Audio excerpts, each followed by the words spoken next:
Hello guys, this is Shamal Haq. Welcome to my YouTube channel Creative Garage. Today I'm going to start Node.js tutorial series. So, what is Node.js? Node.js is an open source server environment. Node.js is free. Node.js is a JavaScript runtime built on Chrome V8 JavaScript engine for executing the JavaScript code.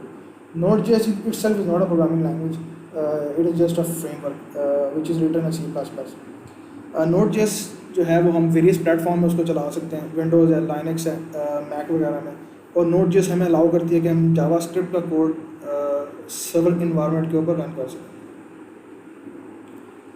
Why we use Node JS? A common task for a web server to open a file on server and return is the content with a client.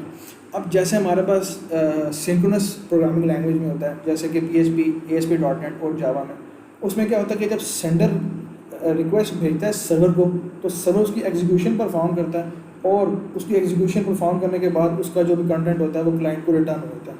अब इस सारे case में जो दूसरा client है, जो next client है, वो वेटिंग स्टेट में होगा। ठीक है, सेम प्रोसीजर के साथ जब वो सेकंड क्लाइंट अपनी एग्जीक्यूशन परफॉर्म करेगा तो थर्ड क्लाइंट जो है वो वेटिंग स्टेट में होगा। लेकिन नोट जेएस के केस में ऐसा नहीं होता। Note JS basically asynchronous language है। जब सेंडर ने रिक्वेस्ट भेजी सर्वर को, तो जो सर्वर होता है वो सेकंड रिक्वेस्ट लेने के लिए रेडी स्टेट में चला जाता है। जैसे कि when the file system has open and read the file, the server return the content to the client. Node JS क्या काम करती है कि जो वेटिंग स्टेट होती है, जो ब्लॉकिंग स्टेट होती है, उसको एलिमिनेट कर देती है, सिंपली जो continuous with the next request.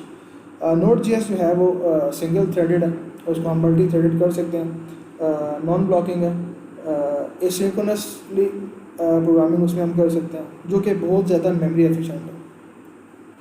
अच्छा, नोट जेएस की हिस्ट्री और इसका जो करंट वर्जन अभी जो चल रहा है वो 13.13 है, और इसकी जो इनिशियल रिलीज़ थी वो 2009 27 मई को की थी।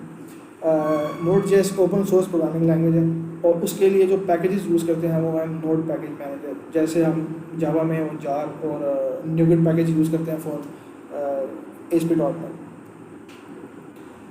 हम कहाँ जावास्क्रिप्ट नोट जेएस को यूज़ करते हैं? Mostly use for making application programming interface, API बनाने के लिए यूज़ करते हैं, या फिर स्क्रिप्टिंग के लिए यूज़ करते हैं, या फिर किसी एक्सटर्नल API को अगर हमने यूज़ करना होता है तो उस केस में भी हम यूज़ करते हैं। बाकी बहुत सारे केस हैं। What is application programming interface? अब जैसे हमने is a tool that programmers can use in helping them creating software. जैसे हमने कोई एक सॉफ्टवेयर बनाना है तो हमने उनको डिफरेंट प्लेटफॉर्म में यूज़ करना है। जैसे हमने उसको मैक के अंदर भी यूज़, जैसे हमने एक API बना के उसको डिफरेंट प्लेटफॉर्म में यूज़ करना है, मैक में यूज़ करना है, उसको विंडोज़ में यूज़ करना है, और उसको लाइनक्स सिस्टम में भी यूज़ करना है। तो ऐसे सिस्टम्स के लिए फिर हम लोग उसको API बनाते हैं। अब ये इसका एक आर्किटेक्चरल डायग्राम है कि क्लाइंट है, REST API और डेटाबेस है। अब डेटाबेस में हमारे पास डिफरेंट डेटाबेसेस हो सकती हैं, MySQL भी हो सकती है, SQLite भी हो सकती है, MongoDB भी हो सकती है। So guys, if you have any query तो प्लीज़ आप कमेंट सेक्शन में क्यूरी कर सकते हैं, और please like and subscribe to get the latest notification of my channel.